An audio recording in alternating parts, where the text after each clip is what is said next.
結構みんな考えない人多いなと思ってて、この人はちゃんと仕事できるのに期待できる結果があるかもしれない。そうするとでも失われるのは自分が考えるということですよね。選択肢がありすぎて選択肢を失ってる人が多いね。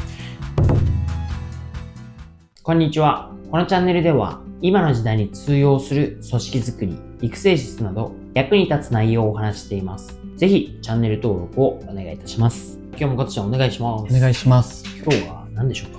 今日は社長に聞きたかったのが、成功する人の共通点だったりとか、逆に成功できない人の共通点、特徴っていうのがどういうものがあるのかなというのを聞きたくて、で僕が思う成功する人の共通点っていうのが、学ぶ意欲がすごい高い人なのかなと思います。どんどん新しいものを取り入れていって自分のものにしていったりだとか、あとはパッと見イメージなんですけど、綺麗好きな人ってすごい仕事ができる人のイメージがあって、逆にできない人で言うと身の回りがだらしなかったりとか、時間を守れないとか、学ぶ意欲が低い人とかっていうのが浮かぶんですけど、門司社長的にはどうお考えかなというのを知りたいです。はい。そうですね。成功する人の共通点っていうのでパッと僕が思い浮かぶとしたら、やっぱりクレバーですよね。クレバー？探求心が強いというか、好奇心が強いというか、ちょっと変な言い方するとちょっとつもしん型というか、興味があることに対して突っ走れる人とかだったりするかな。あとは、近いけど、疑問、質問、なぜをすごい考えられる人。逆に僕もなぜ攻撃しちゃう人だから、なんでこうなってんだろうなとか、なんでだろうなとかすごい考えちゃうから、逆に考えない人がちょっとあんまりわかんないんだけど、結構みんな考えない人多いなと思ってて、例えば僕だったら上司からこれやってって仕事頼まれたら、絶対にこれなんでやるんですかって多分聞くのよ。自分なりに解釈して、この仕事の目的ってこれですかと、みたいに聞くわけ。例えば上司からこれ明日までにやってって言われたら、結構確認しちゃうわけよ。パーッと読んで、なんとなく理解した後に、すいません、この仕事をやる目的ってこれですかって聞くわけ。この仕事をやる目的、自分に頼まれた背景、物事の背景、目的を確認するわけ。この仕事の目的がこれですよね。プロジェクトの目的ってこれですよね。もしくは分かんなかったら、このプロジェクトの目的何ですかとか聞くわけ。目的は取引先へのプレゼン資料だったとして、そしたら目的はこれの受注を取ることだと。例えばね、決済を下ろすことだと。例えば分かりましたと。じゃあ向こうが決済を下ろす、やると。意思決定できるものを作れれば最高ってことですね。ということは、いつプレゼンするんですか？1週間後、火曜日、何時とかってちゃんと聞くわけ。分かりました。つって。これが明日までにこれやらなきゃいけないってことは、多分こういうプロセスがあるって考えたりするわけよ。いろいろ考えるわけ。とにかく、なぜこの仕事やるんだろうなとか、なぜ俺に頼んだんだろうなとか、なぜこの時間までに終わらせろって言ってんだろうなとか、いろいろ考えるわけ。なんだけど、俺考えない人多すぎんなと。これやっといて、明日までにって言って、分かりましたで受け取る人、なんと多いことかみたいな。僕はそうですね。何も確認しないのってこっち思うわけ。確かに、それの仕事を振る上司が悪いっていう説が結構上で流れるわけよ。上司の仕事の振り方が雑だから。いや、それも分かる。確かにそうだと。だけど、なんで全部上司悪者なんだって僕は思うけど、上司が悪いって済ませてる部下は仕事できねえやつだなと思うけど。確かに。俺も最近ね、わざとやるときある。これやっといて。わかりましたってやつは、これ多分期待した結果これだって思ってするの。でもちゃんと確認してくる人。わかりました。やります。これいつまでですか？これはじゃあこうすればいいんですね。この人はちゃんと仕事できるのに期待できる結果があるかもしれない。とかって結構思ってるんですよ、今日。だから、上司が悪いかもしれないけど、それ置いといて、自分が僕の立場だったら、自分にこの機会が来たんだから、どうやったらこの雑な指示でも、俺は結果を出せるのかってことを考えてやればいいし、なぜ考えればいいけ。これやっといてって言われたら、いっぱい考えるわけ、俺。ただやるだけじゃなくて。考える人ができる人みたいな。結果ね、成功するとかって思うね。あんまりなぜって質問ばかりするのも逆にうざがられるかなとか思っちゃってたかもしれないです。言わなくても意思疎通ができるが最上ラインとするじゃん。言って意思疎通できるんだったらいいじゃん、それ。意思疎通もできてないのに確認しない。これが一番最悪ですよね。なぜとうざがられるよりも、こっちが依頼したものの最高の出来が来ないことの方が嫌だな。そうしたら女子も考えるわけ。なぜうぜえなと思いながら、確かにこれは俺の指示が悪いんだと。はいなぜを5回聞かせないために、なぜを1回にするために、俺の指示の出し方もこうやって指示出す。本来は上司だと気づくわけ。実際僕はそうだった。これやっといてとかって思う言いがちな、いちいちめんどくさいに説明するのみたいな。ただやってくれればいいからみたいな。仕事の初級ってこんな感じじゃん。でも、めんどくさい人がいると、これなんで俺に振るんですかとか、これ何のためにやるんですかと言ったら、めんどくさいからやってくれやとかって最初は思うの。でも、それを繰り返すうちに、これは俺の指示の出し方が悪いんだと。だから、あえて考えさせたいときはそのまま雑に振るときもあるし、意思疎通ができてることは雑に振るときもあるし。でも、基本的にそれが嫌だったら、明確に指示してやらせる。聞かれるのがめんどくさいから。みたいに学習もするわけですよ。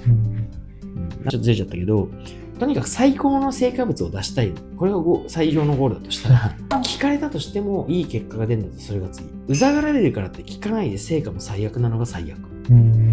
確かに。ちょっと目を気にして、言われたことをすぐ、はい、わかりましたってやるのがよく思われるかなとか思っちゃった。はい、わかりました。で、別に質問すればいいじゃん。さすがに自分が頼んだ仕事に対して、ちょっといいですかって言われたら、いや、嫌だよって言わないでしょ。そうですね。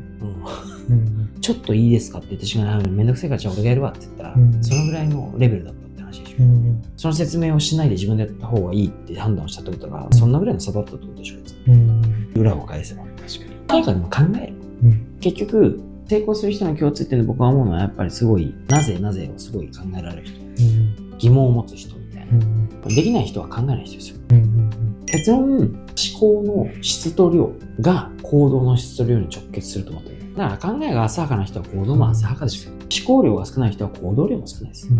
やっぱまず考えるってことを、考えるのも育成だから、答えをね、すぐチャット GPT に行くのもパターンとしてはありですけども、そうするとでも失われるのは自分が考えるということですよね。そこはやっぱりうまくバランスを取るんですね。チャット GPT とかそういう生成 AI が出てきて便利ですとかって言うんだけど、考えなくてもいいことを考えないためにあると思って仕組み化するっていうのも結構オペレーションとかもそういうことで、考えなくてもいいことを考えないようにするためのツール。だとしたら、自分で考えなきゃいけないことはちゃんと自分で考えなきゃいけないんですよ。そのためのツールだからみたいなぐらいに思った方がいました。自分が考えなきゃいけないこと、自分の人生にとって重要なこととか、プライオリティが高いもの、重要なものですよ、とにかくね。重要なもので優先順位が高いものは、ちゃんと自分の頭で考えた方がいいですよね。それがだって行動の質と量につながって、行動の質と量が結果の質と量になるから。確かに。まず考えて質問するっていうことが第一歩だなっていうのが分かりました。最近、この時代だからって言えるかもしれないけど、選択肢がありすぎて選択肢を失ってる人多いね。何でもあるじゃん。ドラマみたいな映画みたいなっつったらね、ネットフリックスだ、Hulu だ、アマプラだとか、とかってあるじゃん。YouTube だとかね。これ選択肢ありすぎてみんな困ってんなって。確かに。いいとは言ってるけど、結果自分困ってるよと。巡り巡ってると。エネルギーがいろんなものに吸い取られすぎ。マルチタスクとかもそうだし、いろんな SNS もそうだし、さっき言った動画チャンネルだけでもそうだし、それでエネルギー吸い取られてないって思うけど、捨てることをしたりとか、見ないようにするとか、線引きをすることとかはめちゃめちゃ必要ですね。集中力ない時代みたいになってる。集中力喪失時代みたいな。だからそういう意味では、これからも今もそうかもしれないし、過去もそうかもしれないけど、ちゃんと結果出せる人とかっていうのは、取捨選択がやっぱちゃんとできる人っていうのがあるんですね。さっきの綺麗好きだとか、そういうのもそうかもしれないけど、余計なことに雑音に時間取られたくないし、なんなら雑音に脳を奪われたくないですよ。考える時間を奪われたくないから。だから、まず初めにってよく言うのが、頭だけで覚えようとする人みたいな。覚えようとするより捨てられる人の方が優秀かもしれないって話で。メモとか。そう。だから全部覚えてるわけないじゃんと。そんなに頭いいのかお前はって言うんだけど、本当にメモ取らないとか、書くメモでもパソコンのメモでもいいんだけど、それをできない人とかは、どんだけお前頭ええねんって俺いつも社内で言っちゃうけど、だって俺は朝奥さんに帰りに何買ってきてねすら忘れちゃうんだと。それを忘れないようにするっつったら、朝からね、ずっと帰りに牛乳買ってく、帰りに牛乳買ってくとずっと覚えてなきゃいけないね。アホかと。そんな大したことでもないことに頭のメモリを使うってアホでしょみたいな。だったらメモっといて、スケジュール中にポンと入れて忘れようぜと。重要なことだけ思い出そう。で重要じゃないことを忘れられなくて覚えちゃう人の方が逆にやばいなと思う。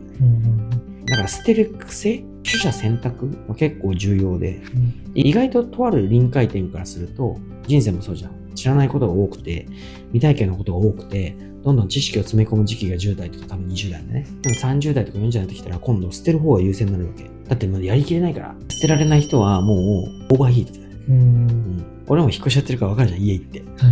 正直、皆様にぜひ言いたいのは、引っ越しってある意味物捨てる機会ですよと。お金かかるけど。で、やっぱり物がいっぱいあると、全てコストがかかるんですよね。引っ越し代も量が多くて高くなるし、ゴミ代も高いし、それを取捨選別する時間もかかるし、物ってすげえいっぱいになって捨てられないとコストかかるんだなって僕は引っ越し学んだんですよ。確かに。人生も一緒。捨てるって言うとちょっとイメージ悪いけど、整理整頓するって言うと、やらないことを決めるとか、そういう方がやっぱ重要になってきますよね。ってなってくると、片付けるのが上手とかに物理的にもなってくるのかもしれないね。あれどこやったっけに時間と脳を使いたくないんですよ。僕のね、時間は有限なんでみたいになってくる。確かに。その方がスマートですね。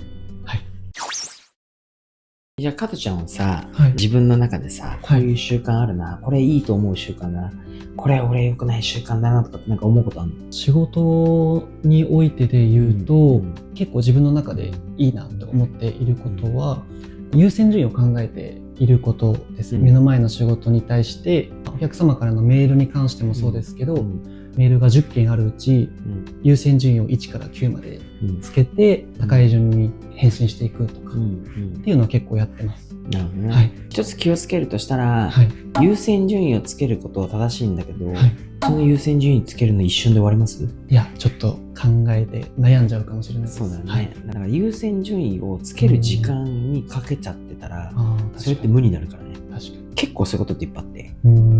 二重チェックしたけど、二重チェックする時間と、このミスが発生した時のロスを考えた時に、二重チェックした方がコスト重くないみたいなことってたまにあるんだよ。いや別にだってそれ間違ってもさ、これぐらいでしょみたいな。で別にお客さん迷惑かけるわけじゃないし、とか、大したことじゃなくないっつって。でどうせ後の工程で気づく可能性あるじゃんみたいな。なんでそんなに二重チェックしてんのみたいな。結構ミスをしないっていうことばかりに気を取られて、チェック結構多めだった。考える時間多めだったかもしれないです。ちょっと違った視点でいくと、全然また話戻るんだけど、失敗してもくじけない人だね。ミスをしないことが一番になっちゃうんだよ、そのうちやってると。ミスをしないことが一番になると、人生もコンフォートゾーンで収めようとするし、仕事もコンフォートゾーンで収めようとするし、チャレンジしなくなるから新しいことできないし、どんどんやっぱ生産性実は下がるんだよね。維持するのも大変だから。でも、やっぱそれを恐れずチャレンジしていく人が、実はいっぱい経験できるのよ。失敗という経験もそうだし、失敗したことによって得られる知識もそうだし、失敗したらどんなことが起こるのかっていうのもそうだし、そこに物おじせずにやっぱやっていける習慣というか、とにかく一番はミスをしないことじゃなくて、結果を出すことじゃん。ペケが気になっちゃうんだよね。それはね、教育の概念かもしれない、日本のね。気になっちゃいます。二択論者が多いのもそういうとこ。だってテストで丸か×かしか言われないから。本来国語なんか丸も×もないだろうみたいな文章問題とかあるじゃん。確かに。白か黒かとか、すぐ A か B かとか、すぐ二択論者になるでしょ。そこに C はないんかいっていつも言いたくなってる。とにかく、×をつかないことが目的化しちゃってることがある。そうするとやっぱ失敗しないことが正になっていて、そういう人はあんま成功しないですね。失敗はしないかもしれないけど成功しないですね。逆に、そう失敗を恐れずにチャレンジして失敗いっぱいつけてる人の方が成功しますよ。失敗してもそれを上回る成功でリカバリーするから。続ければ。そういう感じでこう、チャレンジ精神というか、クレバーな人は成功しますよね。ありがとうございます。今日の話を聞いて、僕が明日から考えを変えたいなと思うところは、やっぱり分かるまで質問し続けること、うざがられてないかなとかっていうのはもう気にせずに、分かるまで納得するまで飲み込んでから業務に臨みたいなと思います。あとは失敗やミスをちょっと今まで恐れて失敗しないようにやってきたんですけども、失敗してもいいからチャレンジするっていうマインドを持って臨んでいきたいなと思います。最初からね、失敗してもいいって思っちゃいけないんだけど、全力でやんなきゃいけないから、最初から失敗してもいいと思ったら、全力でやんない人が多いから、確かに。最初はやっぱ失敗しないようにってもちろんやるんだけど、そうじゃなくて失敗したらどうしようはいらないってこと。失敗してもいいって最初から思わない。とにかく全力で頑張る。成功しようと思って頑張る。仮に失敗したらどうしようを考えないみたいな話だね。こんなことを俺が言ったら、うちの会社で、所長こいつじゃないですかって言われちゃうかもしれないけど、上司からも僕からもね、お前失敗したなっつって、それぐらい出たんだって言わないけど、仮に言われたとしたら、うるせえな、それ以上こういう利益出してやるよっつって言ってやればいいじゃん、別に。それやったらいいんだもんだったら。したら結果終わりになるじゃん、バンバンっつって。ただお客様には、お客様も一生に一回の引っ越しかもしれないから、失敗してもいいなんて言わずに一生懸命やれって言うけど、お客様に迷惑かけなければ、社内でね、ビジネスの失敗ぐらいはね、潰れなければ大した別にあれじゃないよ。それよりもより高い成果とか成長をしてくれた方がやっぱいいよね。頑張りましょう。ありがとうございます。皆様からいただくいいねやコメントはいつも見ていて励みになっています。この動画が気に入った方はぜひいいねやコメントをお願いいたします。